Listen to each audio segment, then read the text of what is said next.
नामदेव महाराज यांचा हा अभंग असून या अभंगामध्ये तुमच्या आमच्यासाठी नामदेव रायांनी पांडुरंगाला 4 प्रकारचं मागणं मागितलेलं आहे. वारकरी संप्रदायामध्ये कोणता अभंग कुठं जन्माला आला हे कळणं महत्वाचं आहे. दोधार पाऊस चालू होता. फाटक्या कपड्यावाले शेतकरी वारकरी भगवी पताक खांद्यावर आणि आषाढी वारीला भजन करीत पंढरपुरामध्ये महाद्वारामध्ये पायरीवर बसलेले नामदेव राया त्यांनी वारकऱ्याची अवस्था पाहिली आणि वारकऱ्याची कीव आली आणि डबडबल्या डोळ्यांनी पांडुरंगाला वारकऱ्यासाठी 4 प्रकारचं मागणं मागितलं. इकडं लक्ष द्या. हे पांडुरंगा, ज्या घरामध्ये तुझं भजन चालू आहे त्या कुळाचं आयुष्य वाढव. माणसाला आयुष्य नाही मागितलं, कुळाला आयुष्य मागितलंय. जो भक्त तुझं भजन करीत पंढरपूरला आलेला आहे, कल्पना नावाचा त्याला रोग होऊ देऊ नको. नंबर 3, जो खानदानी तुझा वैष्णव आहे त्याला अहंकार येऊ देऊ नको. आणि रात्रंदिवस जिथं तुझी सेवा चालू आहे, प्रत्येकाच्या मुखामध्ये तुझं भजन चालू आहे पांडुरंगा, त्या घराचं कल्याण कर. नामा म्हणे तया असावे कल्याण, ज्यामुखी निधान पांडुरंग. कल्पनेची बाधा न हो कोणे काळी, ही संत मंडळी सुखी असो. सेवेला सुरुवात करण्यापूर्वी थोडासा परिहार. गेले 41 वर्षापासून अनेक संतांच्या पदस्पर्शाने पावन झालेल्या या सानपवाडी नगरीमध्ये 41 वर्ष ही सेवा चालू आहे. आणि 41व्या वर्षामध्ये पदार्पण करत असताना ही जागराची सेवा सर्व गावकऱ्याच्या प्रेमातून माझ्याकडे आलेली आहे. सर्व गावाचं प्रेम आहे आणि त्या प्रेमातून ही सेवा माझ्याकडे आलेली आहे. कीर्तनामध्ये त्याहीपेक्षा आपला जो सप्ताह चालू आहे, अतिशय गोड पर्व काळावर हा सप्ताह चालू आहे. मला वाटतं सानपवाडीचं खूप मोठं भाग्य आहे. संत भगवान बाबाचा जन्मदिवस या सप्ताहामध्ये येतोय. कृष्णाष्टमी, भगवान श्रीकृष्णाचा जन्म, ज्ञानेश्वर महाराजांचा जन्म आणि भारत देश स्वतंत्र झाला तो 15 ऑगस्ट सुद्धा. असा अनेक प्रकारचा उत्सव तुम्हा शेतकरी मायबापांच्या हाताने होतो. यापेक्षा काय मोठं पुण्य असते. आणि यावर्षी पुन्हा ज्ञानोबारायाच्या मंदिराचा कलश स्थापना या सप्ताहामध्ये तो सुद्धा दिवस साजरा होतोय.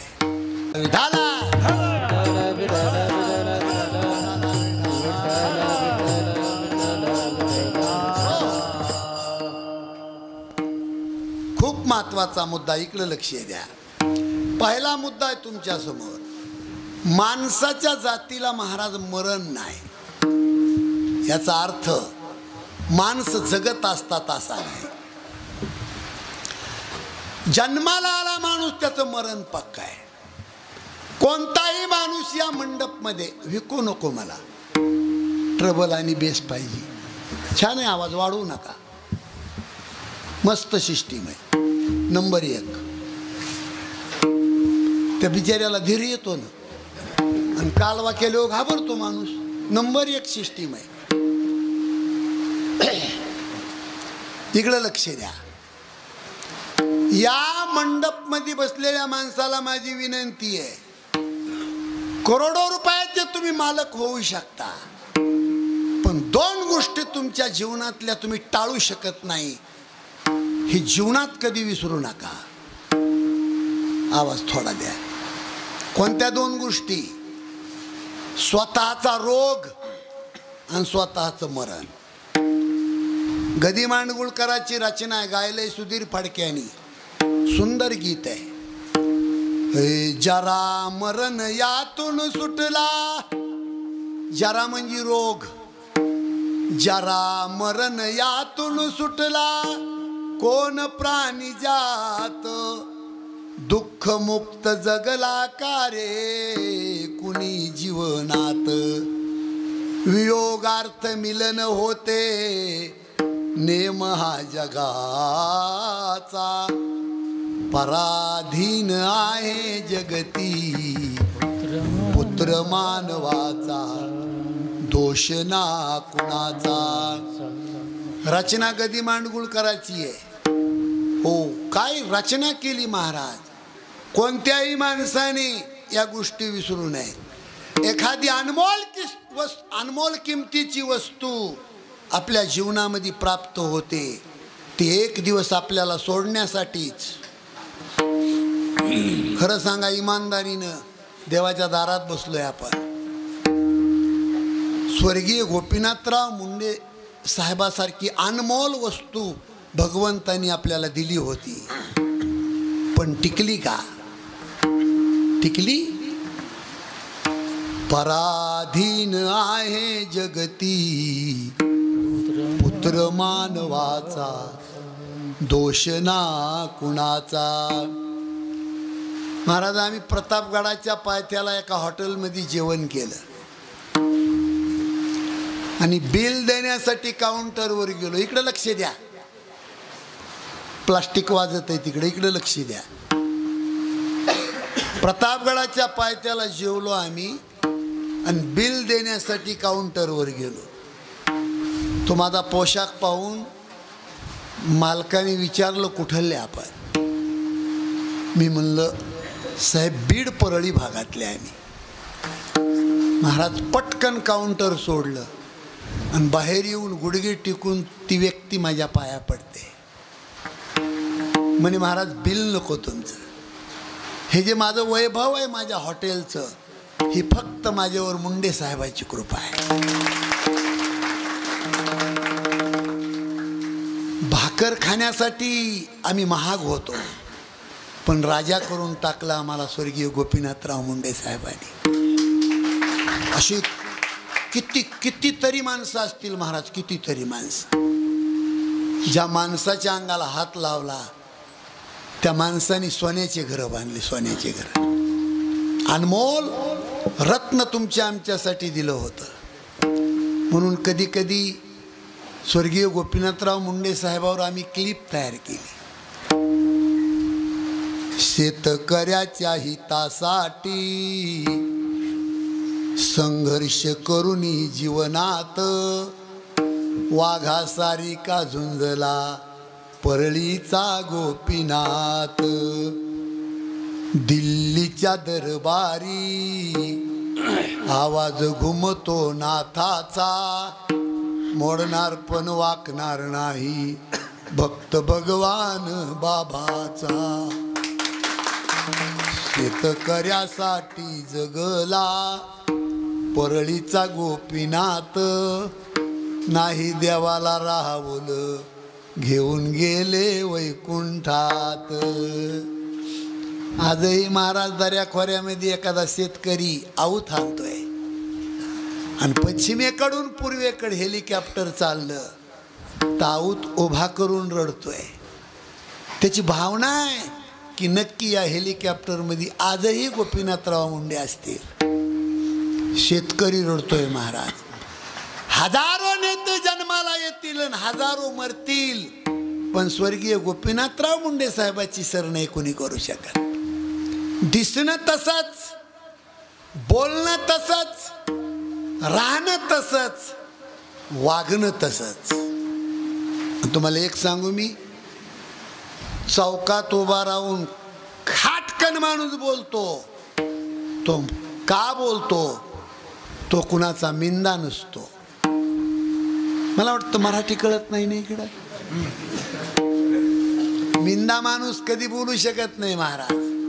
पण राजकीय क्षेत्रामध्ये निष्कलंक व्यक्ती होऊन गेले गोपीनाथराव मुंडे, निष्कलंक.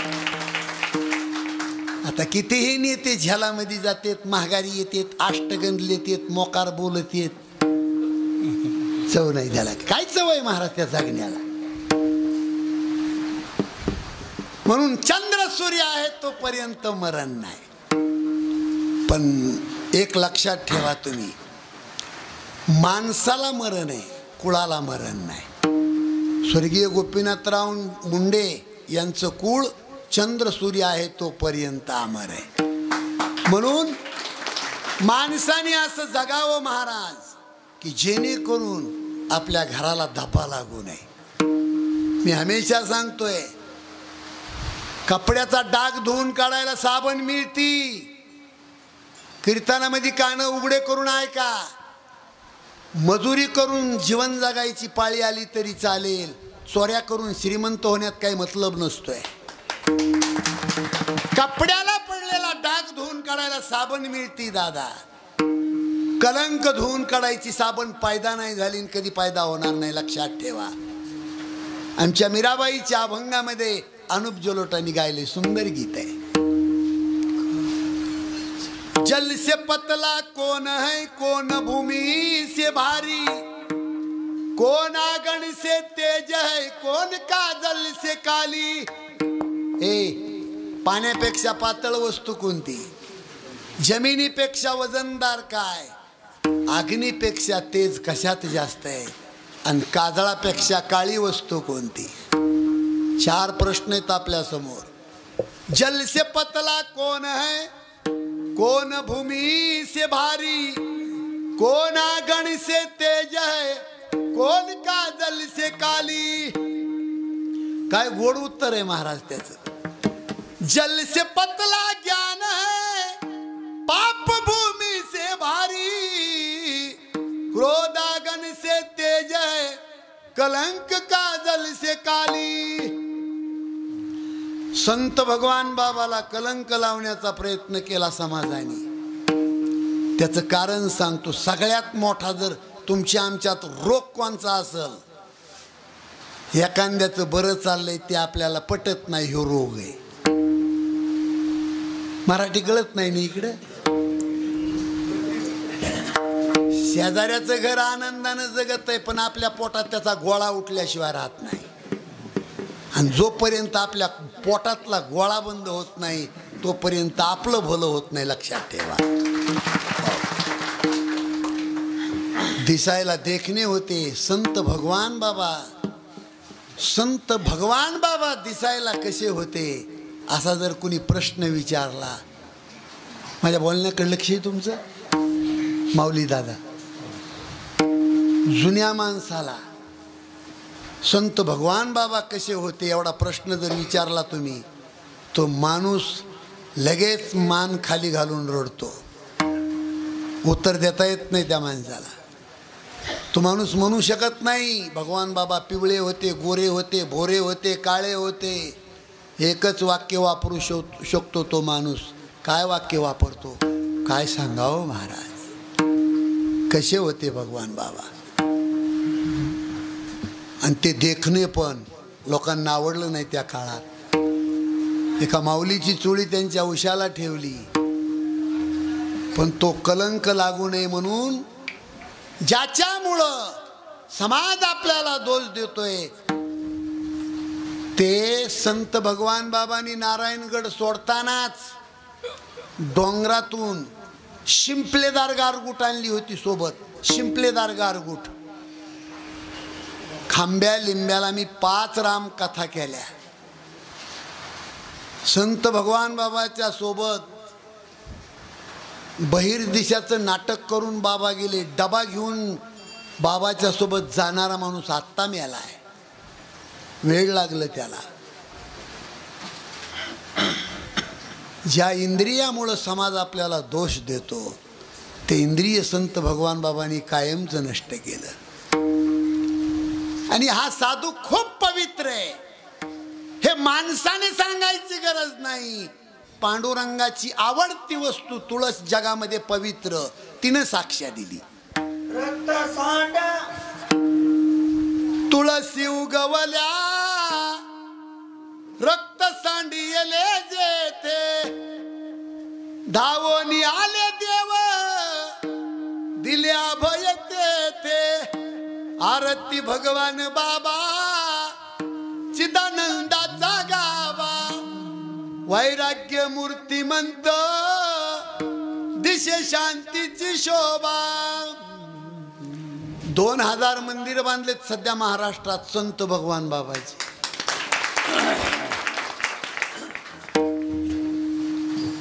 काल सावरगावामध्ये बाबाच्या जयंतीचं नियोजन माझ्या हस्तेच होतं.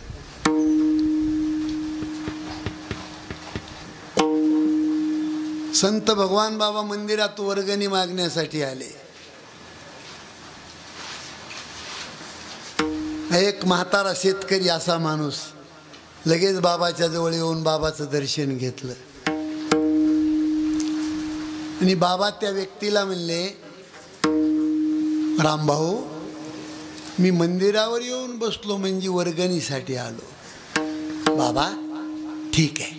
तो म्हातारा तिथून उठला. महाराज, संत भगवान बाबाला अंतकरणातून वर्गणी देण्याची इच्छा आहे, पण 4 दिवसापासून घर उपवासी होतं.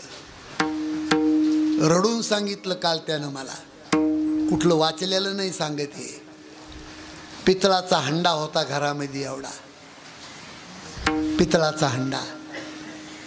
तो हंडा उचलला. घरातल्या माणसाने विचारला, हा हंडा कुठं चालवलाय? त्यांनी सांगितलं, बाबांनी वर्गणी मागितली आपल्याला, काय देणार आपण? सावकाराच्या इथं नेऊन हंडा ठेवला महाराज, आणि सावकाराकडून 5 रुपये घेतले. 5 रुपये. आणि संत भगवान बाबाच्या चरणावर नेऊन ते 5 रुपये ठेवले आणि दर्शन घेतलं. त्याचा चेहरा पाहिला बाबांनी आणि विचारलं, हे पैसे कुठून आणले तू? संत भगवान बाबांनी विचारलं, हे पैसे आणले कुठून? तुझं घर उपवासी आहे मला माहीत आहे. संत भगवान बाबा होते ते, त्यांना सांगण्याची गरज नव्हती काही. म्हणले, बाबा तुम्हाला काय करायचे? दक्षिणा मुद्दाम तुम्हाला? नाही म्हणले, खरं सांग रामभाऊ, हे 5 रुपये आणले कुठून? त्यावेळेला फुंदू फुंदू तो बाबा रडला. बाबा, घरात चिमणी रडून गेली तर अन्नाचा कण नाही. तुमचा शब्द आहे, वर्गणी मागितली. बाबा, तुमचा शब्द खाली कसा जाऊ द्यायचा? एका सावकाराच्या इथं मी तो हंडा ठेवलाय. संत भगवान बाबांनी त्या माणसाच्या पाठीवर हात ठेवला. जा म्हणले, तुझं सोनं होऊन जाईल, चिंता करू नको. नंबर 1चा श्रीमंत माणूस आहे आज. त्या माणसाचा मुलगा कलेक्टर आहे. हे झोपीत ऐकू नका तुम्ही, झोपीत जिवंत घडलेलं चरित्र आहे. 2000 मंदिरं बांधले महाराष्ट्रामध्ये संत भगवान बाबाचे.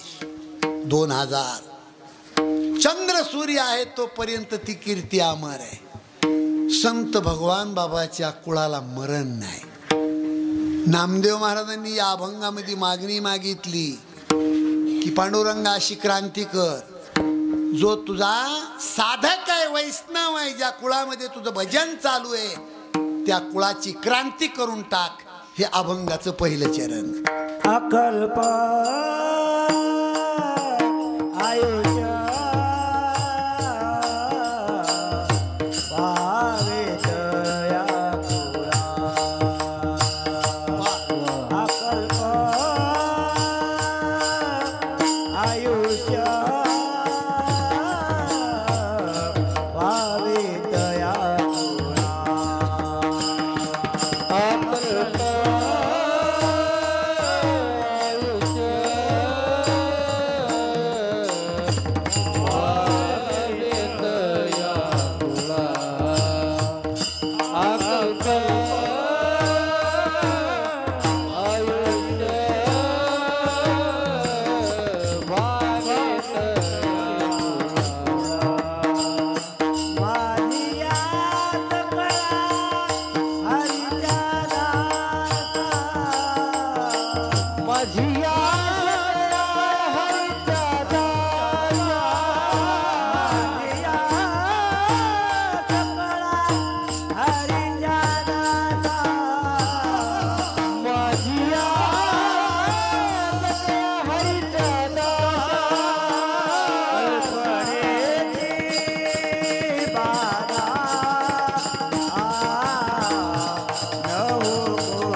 कोणी काही हे कल्पनेची बाधा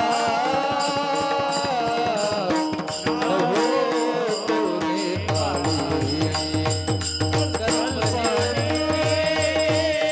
बाधा हो कोणी अकल्प आयुष्य भावे तया तुला अकल्प आयुष्य भावे तया तुला अकल्प आयुष्य भावे अकल्प आयुष्य भावे अकल्प आयुष्य भावे तया तुला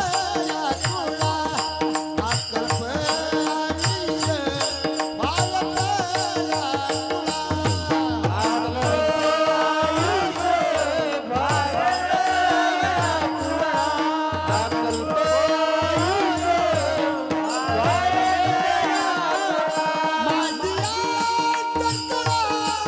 आयुष्य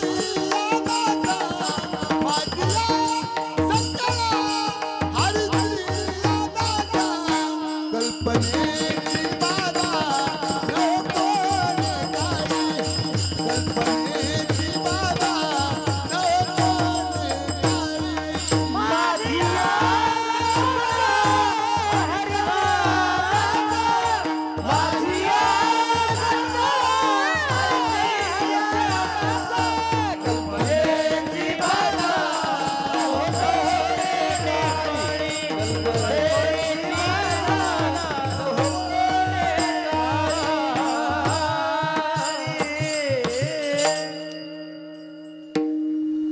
कुळाला आयुष्य मागितलं नामदेव महाराजांनी. संत भगवान बाबाच्या कुळाला किती आयुष्य आहे? छत्रपती शिवाजी महाराजांच्या कुळाला किती आयुष्य आहे? महाराष्ट्रातला कुठल्याच जातीचा माणूस तो उपकार फेडू शकत नाही महाराज. कालवा फक्त इथं चालू आहे, पण आपल्या माय माऊलीच्या कपाळावर आज हळद कुंकू आहे, तुमच्या कपाळावर अष्टगंध आहे, मंदिरावर कळस आहे. ही या महाराष्ट्रामध्ये छत्रपती शिवाजी महाराजांनी क्रांती केली. मरण नाही, छत्रपती शिवाजी महाराजांना मरण नाही. कोण बोलत आहे गडे? मर्यादा आहे. आपलं आयुष्य नामदेव महाराजांनी मागितलंय. आणि कसं मागितलंय? आकल्प. ए वरी बघ रे, तुम्हाला पुढच्यालाच म्हणतोय, टापर बांधलेल्याला. होय, आकल्प आयुष्य म्हणजे गिनती नाही त्याची. तुम्हाला एक कल्प कशाला होत, एक कल्प कशाला म्हणते ते सांगतो मी. 1 फूट खोल, 1 फूट रुंद, 1 फूट लांब जमिनीमध्ये खड्डा खोदायचा. त्या खड्ड्यामध्ये मेंढीचे केस हत्तीच्या पायानं दाबून बसवायचे. आणि 12 महिने झालं की 1 केस उचलायचा आणि बाजूला ठेवायचा. 12 महिने झाले की 1 केस उचलायचा बाजूला ठेवायचा. 12 महिने झाले की 1 केस उचलायचा बाजूला ठेवायचा. जेव्हा सगळे केस संपतील तेव्हा होतो 1 कल्प. असं आकल्प क्रांतिकारक संत भगवान बाबाच्या कुळाचं आयुष्य सांगितले. त्याला मर्यादा नाही. आकल्प आयुष्य. काहीतरी माणसाच्या रक्तामध्ये क्रांती असावी, त्या घराचं नाव जिवंत राहते. या अभंगाचा भाव असा आहे. जाता जाता आणखीन तुम्हाला एकच मिनिटाचा दृष्टांत आहे, आणि त्यातले त्यात तरुणासाठी आहे. सानपवाडीतल्या प्रत्येक तरुणाला माझी विनंती, इकडं लक्ष द्या. 6 महिने ऊस तोडणारा महाराज तुमच्या समोर उभा आहे. या बीड जिल्ह्यामध्ये आदरणीय डॉक्टर नामदेव शास्त्री, आदरणीय ढोक महाराज, पहिले स्वतः आम्ही आणलेले. मला वाटायचं ढोक महाराज टाटा सफारीमध्ये येतात, आपण काय कुत्रीला पेलो. 6 महिने ऊस तोडणारा महाराज आहे मी, पण बोलायला सुद्धा मला सवड नसती. सानपवाडीमध्ये हे कीर्तन म्हणजे अतिशय प्रेमाचं आहे. कारण तुम्ही भगवान बाबाची भावकी आहात आणि मंदिर तुमचंच बांधलंय, मग खडकीला सुद्धा मी. माझ्या बोलण्याकडे लक्ष द्या. कलकत्त्यामध्ये उच्च प्रतीचे वकील होते. त्यांच्या पत्नीला 2 नावं होते, शारदा देवी आणि भुवनेश्वरी. भरपूर संपत्ती होती पण संतती नव्हती. या भारतातला हा जिवंत दृष्टांत आहे माऊली. एका ब्राह्मणानं सांगितलं भुवनेश्वरीला, आई साहेब तुम्ही काशी क्षेत्रामध्ये जाऊन विश्वनाथाच्या मंदिरामध्ये ओम नमः शिवाय जप करा. त्या बाईने भुवनेश्वरी शारदा देवी 2 नावं. काशीला गेल्या. पहाटे 3 वाजता गंगेचं स्नान करायचं, दिवसामध्ये गावरान गाईचं 1 कपभर दूध प्यायचं आणि विश्वनाथाच्या मंदिरामध्ये ओम नमः शिवाय ओम नमः शिवाय. महाराज पुढं बघा. 3 महिने जप केला. रात्री 1:30 वाजता स्वप्नामध्ये काशीचा विश्वनाथ. आई साहेब जगप्रसिद्ध हिरा तुझ्या पोटी जन्माला येईल. आणि विश्वनाथाने त्या बाईला प्रसाद दिला. तो प्रसाद घेऊन ती बाई कलकत्त्याला येते. तो प्रसाद आपल्या मालकाला सेवन करण्यासाठी देते. त्याच महिन्यामध्ये ती बाई गरोदर राहते. 9 महिने 9 दिवस भरले आणि त्या माऊलीच्या पोटी स्वामी विवेकानंद जन्माला आले. हा भारताचा इतिहास आहे. स्वामी विवेकानंद 39 वर्ष जगले, पण 186 देशामध्ये स्वामी विवेकानंदाचं नाव जिवंत आहे. ही कुणी क्रांती केली? विश्वनाथाच्या मंदिरामध्ये आईने केलेली क्रांती आहे. एकच मुलगा झाला त्या बाईला, तो बी 39 वर्ष जगला आणि त्या स्वामी विवेकानंदांनी हे जग सोडलं. माझा प्रश्न आहे तुम्हाला, त्या बाईचा वंश बुडाला का जिवंत आहे? जिवंत. एखाद्या माणसाला डझनभर पोरं होते पण एक बी कामाचं नाही ना. एकही कामाचं नाही. स्वामी विवेकानंद हे नाव अजरामर आहे. कुळाचं आयुष्य वाढतंय, कुळाचं आयुष्य. नामदेव महाराजांनी त्या कुळाला आयुष्य मागितलं. आणि पांडुरंगा, ज्या कुळामध्ये भजन चालू आहे त्या व्यक्तीला कुठल्याही कल्पनेची बाधा होऊ देऊ. कल्पनेची बाधा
पक्वाजा लय मोठा माणूस होणार कडे टाळी वाजवा बरं. लय भारी माणूस आहे. लग्न झालंय का? नाही नाही. लेकरं बाळ काही लय मोठा माणूस होणार आहे.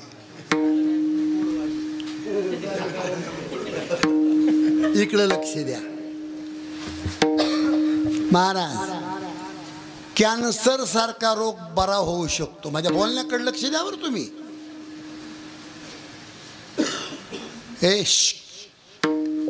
कॅन्सर रोग बरा होऊ शकतो. एडस बरा होऊ शकतो. स्वाईन फ्लू बरा होऊ शकतो. कोरोना बरा होऊ शकतो.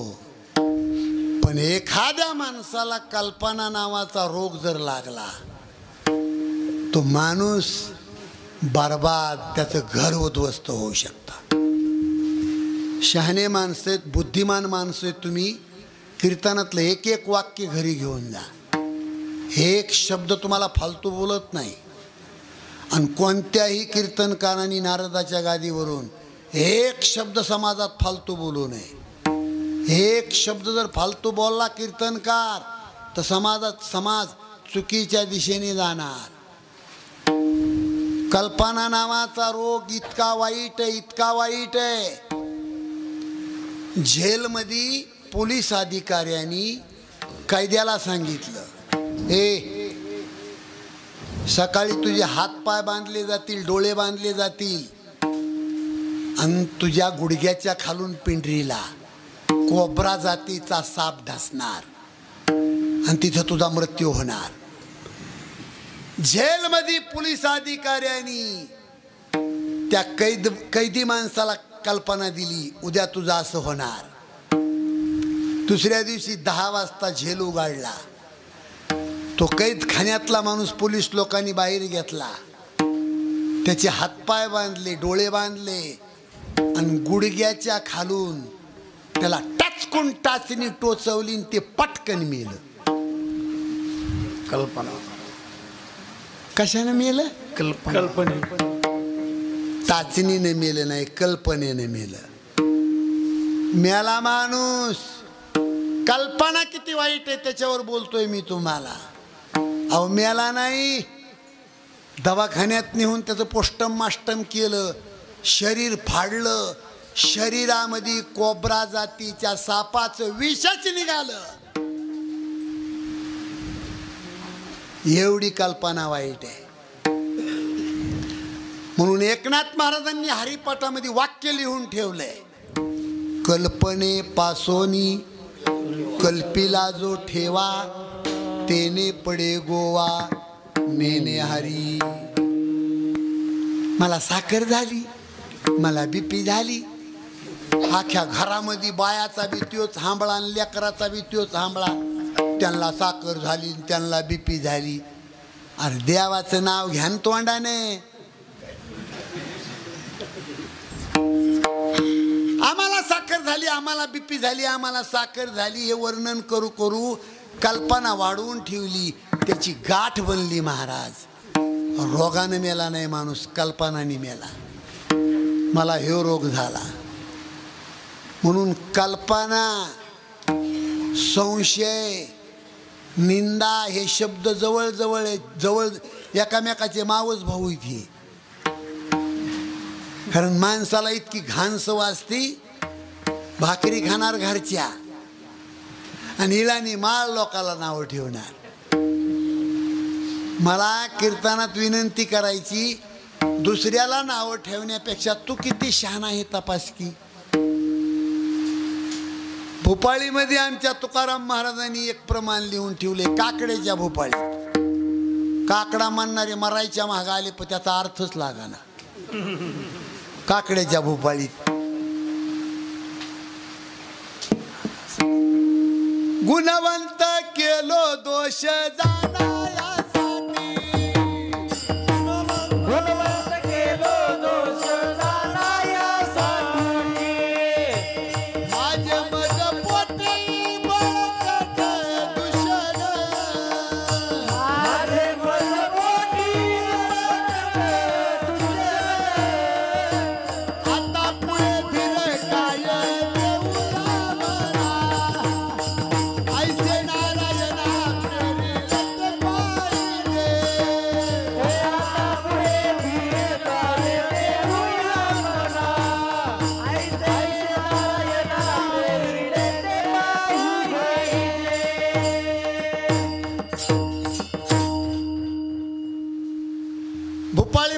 तुकाराम महाराजांनी हे लिहून ठेवलंय. एवढ्या कीर्तनामध्ये गुणवान माणूस कोण? अहो कोण गुणवान?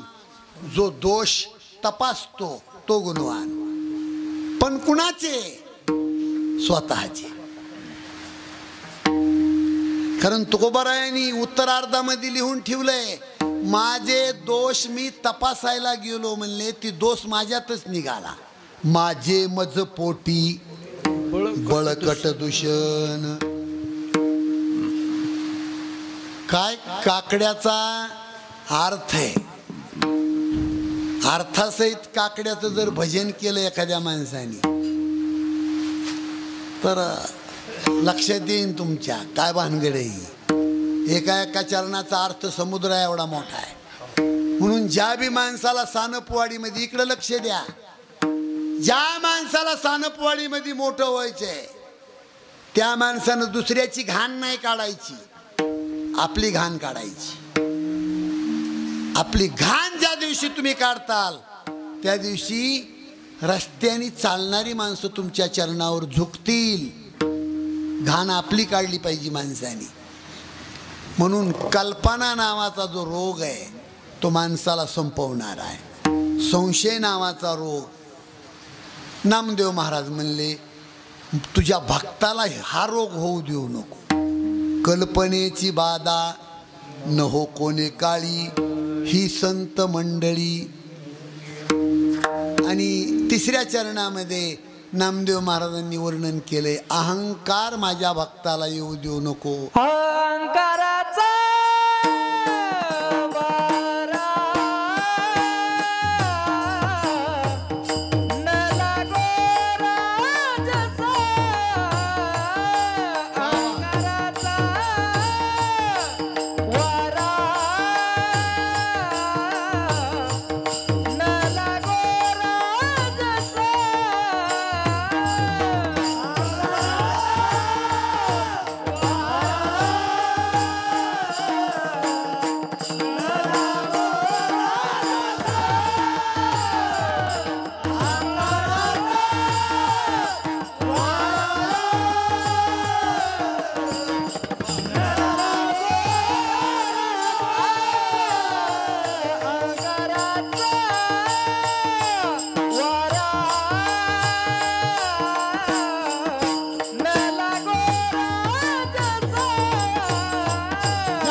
4 गोष्टी माणसाचा विनाश करतात. 4 गोष्टीपासून माणसाचा नाश होतो. माझ्या बोलण्याकडे लक्ष द्या. कोणत्या 4 गोष्टी? नंबर 1, अज्ञानपणाचं जगणं. नंबर 2, आळस. नंबर 3, अहंकार. नंबर 4, मूर्खाची संगत. या 4 गोष्टी माणसाला संपवतात. पहिला मुद्दा आहे अज्ञानपण. श्रीमंत असेल एखादा माणूस पण अज्ञानपणानं जगतोय. कितीही श्रीमंत माणूस असू द्या, अज्ञानपणानं जगणारा माणूस 1 मिनिटात भिकारी होतो.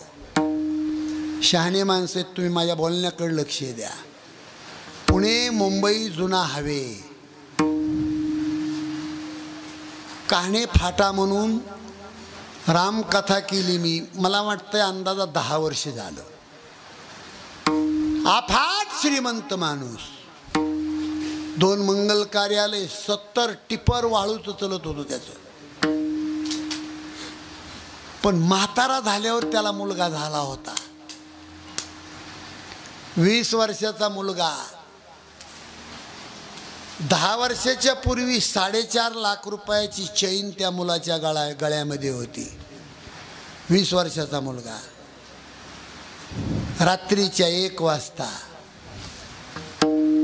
पाळत ठेवली आणि 20 वर्षाचा मुलगा गुंड मुलांनी रस्त्याला जागेवर तोडला. एवढा मोठा श्रीमंत माणूस 1 मिनिटात भिकारी झाला. वंश उडाला. धनीला काय मीठ लावून चाटीता? काय संपत्ती. वयाच्या 35व्या वर्षी सिकंदर बादशहानं जग जिंकलं होतं. 1.5 पैसा नाही आपल्याजवळ. इकडं लक्ष द्या माझ्याकडं. आणि जग जिंकून समाधान नाही, रडत बसला. प्रधानाने विचारलं, का रडता? जग जिंकलंय तुम्ही. तो सिकंदर बादशाह म्हणतो, जग जिंकून मला समाधान नाही, आता काय जिंकू याचं दुःख आहे. आणि 35व्याच वर्षी मेला त्यो.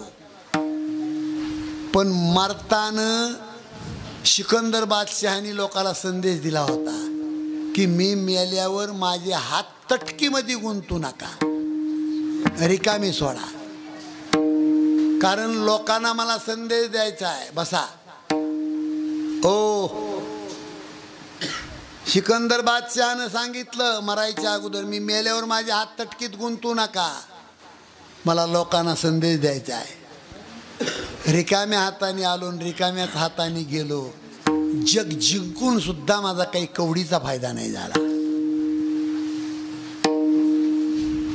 म्हणून प्रत्येक माणसाला विनंती आहे माझी, येताना घेऊन आलास काय, जाताना घेऊन जाशील काय.